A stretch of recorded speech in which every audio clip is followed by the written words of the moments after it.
Monday, January 22nd, 2024. Saint Vincent. Focus. The scribes were saying.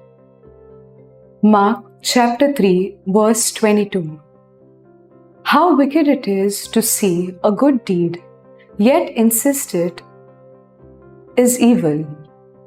This is what the religious leaders did when they saw Jesus' godly works but tried to prevent people from believing in him by telling them that he was possessed.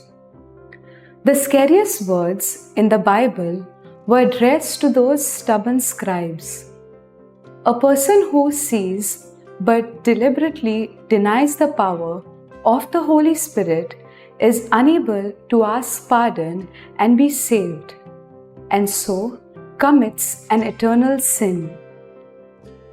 Matters may be less serious at the parish level, yet the Pope's intention for this month ties in with today's Gospel, sounding a note of caution to priests and favored parishioners who may be tempted to denigrate persons with different charisms within the Christian community.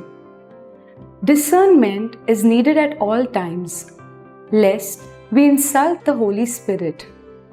Remember how God chose David rather than his conventionally better qualified brothers. It took his community many years to recognize God's choice.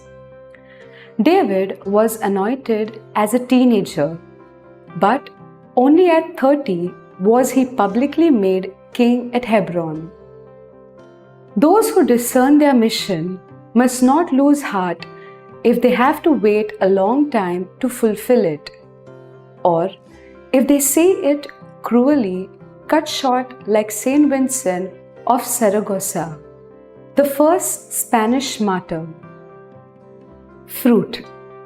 Within my own family and parish, let me never try to snuff out someone's charism just because it is inconvenient to me.